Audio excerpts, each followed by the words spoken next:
Ladies and gents, 2021 has never been a better time to start your own business. It is clear that having a job or going to college is no longer a plan. You have to be the master of your own destiny. Wow, that was a really intense intro.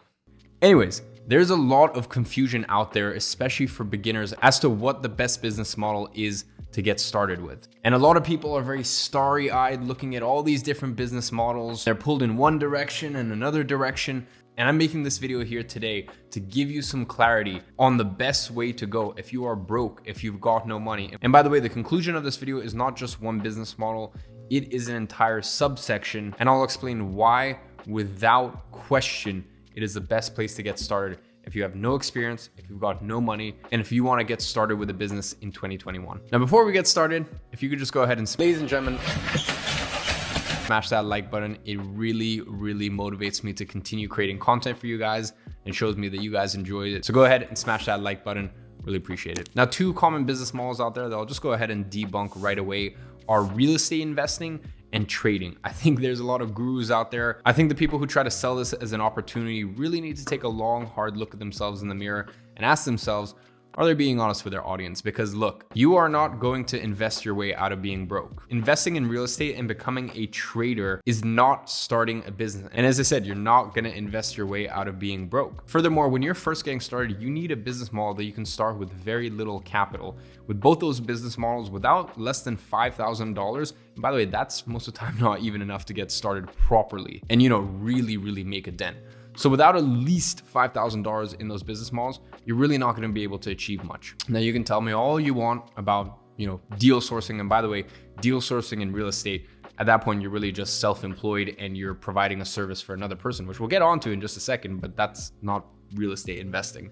And you can tell me all you want about no money down deals, but it's just not realistic. And as I said, I think it is absolutely immoral to recommend that to absolute beginners. And if you go down the trading route and you're really good, then guess what? Who knows, maybe you might double your money in the first 3 months. Now, that's impressive if you're sitting on $1 million, but if you're sitting on $1,000, like most beginners, by the end of it, you're probably making less in terms of the amount of hours you put in compared to how much money you're making. You're probably making less than minimum wage at that point.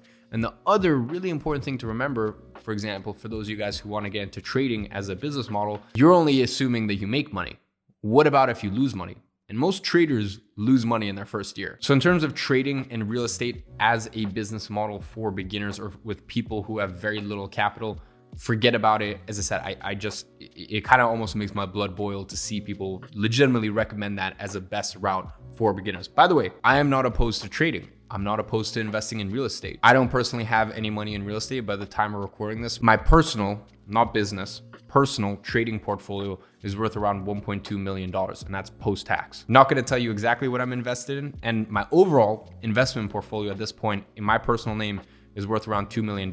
So as I said, I am not opposed to investing whatsoever. I'm just saying I didn't get to the point where I had $1.5 million, $2 million after tax to invest in my personal name by starting off with no money down real estate deals or a $2,000 Robinhood or crypto portfolio and worked my way up from there. No, I got there by years and years of having a business. So now that we've debunked those two common biz op industries, let's move on to e-commerce. So we're talking things here like drop shipping and Amazon FBA, which, by the way, if you don't know what drop shipping is, it's you find a product on a website like Alibaba, you white label that product, you put up a website, you run ads or pay influencers. Basically, you send traffic to that website.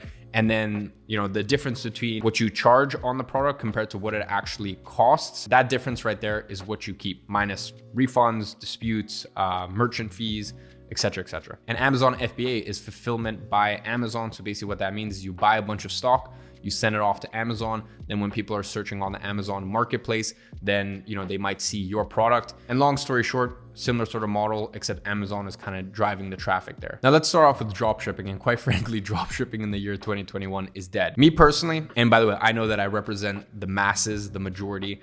If something is on Amazon and it's not Prime and it doesn't deliver the next day or at least the day after that, I don't order it. To me, that's waiting too long. And most days when you order something on, let's say, Apple, or when you order something, or even going directly to a company, let's say, this camera that I'm using right here, most of these companies do next day delivery, or at least at the latest, a delivery within a 1 week time frame, because they know that, look, we live in 2021. People don't like waiting around. So And by the way, those are for very in-demand, sought-after products. So imagine how people feel when they have to wait 2 to 4 weeks for a product to arrive from China, some janky thing that they bought in the spur of the moment that they don't actually want or realize that they don't want. Does that sound like a very legitimate base? Not to say it's legitimate, but does it sound like a business that is really going to be here in the next 2 years, 5 years, 10 years? No, not really. And over the last few years, we've seen the disintegration of drop shipping. Rightly so, because it's crappy products sold as a bit of a party trick, and there's no real business fundamentals behind it. If you want to succeed in e-commerce, you have to have an actual brand, you have to invest in stock, you have to build supply chains, and build a real company, not just a party trick. Now, how do I know that? I have my own e-commerce clothing line, Gadzhi. And another thing that I forgot to mention is e-commerce brands take a lot of capital. With Gadzhi, everything is done in-house. It's none of this drop shipping crap. And quite frankly, as a business model, it is brutal. Now, I love fashion, so for me, it's a distraction that I know is a distraction from the main businesses, but whatever, I enjoy it. So many of you guys get so much joy from the products. For example, the new Gadget G1 blue light blockers, and very shortly, we're gonna be coming out with the core collection, but to take that as an example, the G1 blue light blockers, we spent around 9 months developing, and then once we finally developed it, I sent the wire to the manufacturer, which was $70,000 in beginning of September, and we did a pre-release mid-December, so it really only started shipping early January. I was $70,000 in the hole for 3 months. I didn't see that flip over in revenue for 3 months. And with the core collection, I'm about to send circa a $105,000 wire. I'm converting from pounds. It's 75,000 pounds. So I'm sending that wire, and once again, I won't see that flip over in revenue for 3 months or so. Why? Because, for example, with the Gadget G1s, it took 3 months to build all the parts for the glasses. As I said, all of it is bespoke. We weren't able to buy any of the pieces from any companies, so all of it was bespoke. So to make all of the frames, the glass, the hinges, put it all together, get it to our distribution center in London, that took around 3 months. So it is an absolutely brutal business, guys. And that's with me already having a pre-existing brand. I can't even imagine what it'd be like if Gadget was just starting from the ground up. So you need to understand that if you want to have a successful e-commerce brand, and by the way, I have friends doing $1 million a month from their e-commerce brands, but they've done everything that I said, which is spend years and years developing a brand, investing in stock, building those distribution channels. And even still, it is so hard to make it work in that industry. And that brings us on to Amazon FBA, which is a slight variant of it. Once again, you're gonna have to spend $5,000 on stock for a product that may or may not work,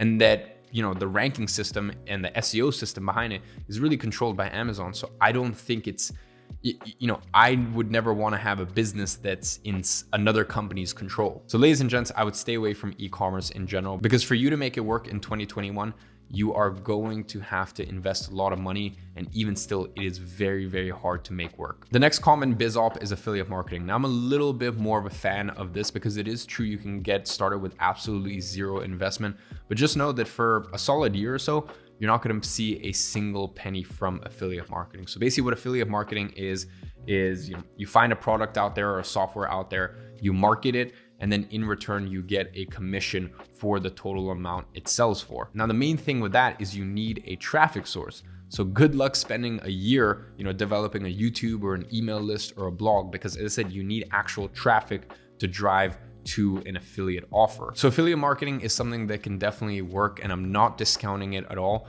I'm just saying usually I don't see it as a viable main business. Really what it is for most people is a supplementary income. So if you have a decent audience size on YouTube via an email list that you collected or a blog, then you can promote some affiliate offers to it. But I wouldn't go into it as a business opportunity, if that makes sense. And really that brings us to what you've been waiting for this entire video, which is what is the best business model to start if you're broke? And there's no one right answer. Really what it is a category, and that is service-based businesses. So these include things like starting a social media marketing agency, becoming a personal trainer, becoming a consultant, learning videography and editing skills and doing that.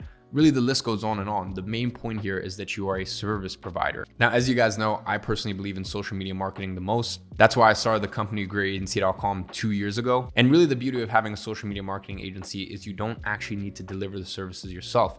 You can use the Airbnb business model, the Uber business model, the Expedia business model. Right now I'm in an Airbnb. I'm in South Africa spending 2 months away from London. Now, the owner of this villa very well could have marketed, this Airbnb themselves. Yet why did they put this up on Airbnb, which is a huge directory and a huge marketplace of villas, and, give a massive service fee and a massive cut to Airbnb?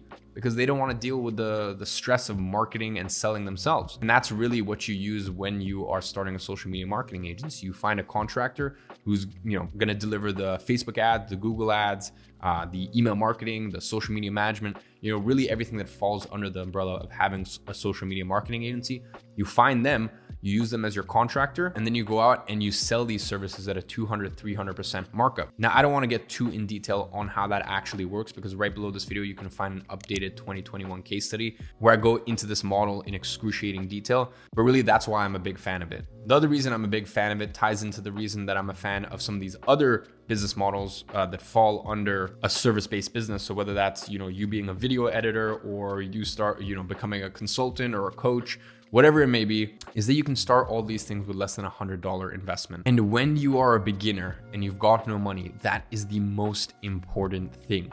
Because as I said, you always look at the upside. You've got these people in e-commerce or, trading and this and that, and they're talking about all the infinite upside. Well, what about the downside? How do we hedge your downside? How do we make sure that, if things go terribly wrong, and let's say it takes you a long time to find success with this business model, because if you stick at it, any of these business models, you will make work. It's just which one is the best for a beginner. So let's imagine worst case scenario, and let's imagine that it takes you a long time to actually see results. Let's go ahead and hedge your risk. Let's go ahead and hedge your downside, which is why with social media marketing, you can get set up for less than $20. All you need is a business domain, a business email, and that's it. Things like Zoom is free. Slack, you only have to pay for once you actually get a client, and you really are off to the races. And even outside of a monetary perspective, you always want to think about worst case scenarios. So, worst case scenario with a social media marketing agency, let's say you don't sign a client for 6 months, you're out of pocket $20. The skills that you would have learned, going out there looking for contractors, or if you decide to deliver the services yourself, which by the way, newbies, most of the time they either 50%, find a contractor, or 50% of the time they learn the skills and develop the skills, like for example, Facebook ads or Google ads or email marketing. They learn those skills themselves to deliver the results to clients. Well, if you spend 6 months working on your social media marketing agency, what you're going to learn in terms of sales, in terms of operations, in terms of, hiring, in terms of going out to the marketplace, pitching your offer. And, it sounds uncomfortable. And quite frankly, that's because it is, but that's the way the business works. I think a lot of people just want to hide behind their computer and, and just find this party trick or this secret business model, and it really doesn't exist. The beautiful part is when you learn all those skills, a lot of people in my community agency, they actually then, have an agency for 2-3 years, get to the point where they're making 5 figures a month, multiple 5 figures a month. And then they actually, a lot of them start e-commerce businesses or get into real estate because they've got the money to do so. Or, they actually then go ahead and start day trading, right? Because once you've got that capital, you have a lot of options. So ladies and gentlemen, I hope you enjoyed this video. And remember, if you're a beginner, you want to mitigate your downside as much as humanly possible. Now, as I said, I threw together a short 30-minute updated 2021 case study that's going to show you how to implement everything I talked about in this video, get off the ground with your social media marketing agency, and rapidly scale it to 10K a month. Now, at the end of that case study, I don't sell anything at all, but you're actually gonna have the opportunity to speak to Christian, who's my student success manager at Gadzhi agency, and he'll be happy to answer any of your questions about how to actually get this off the ground and get this started in 2021. Trust me, you're not gonna wanna be left behind and not watch that video. And apart from that, down in the description, you can find the Gadzhi giveaway winner.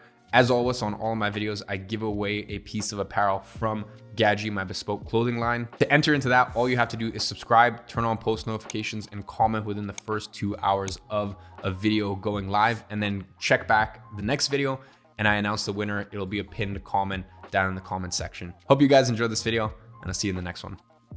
Hey, look, if you enjoyed that video, I went ahead and picked out another special video that I know you're gonna find immensely valuable. You can find it right there. I know you're gonna love it, and I'll see you in the next one.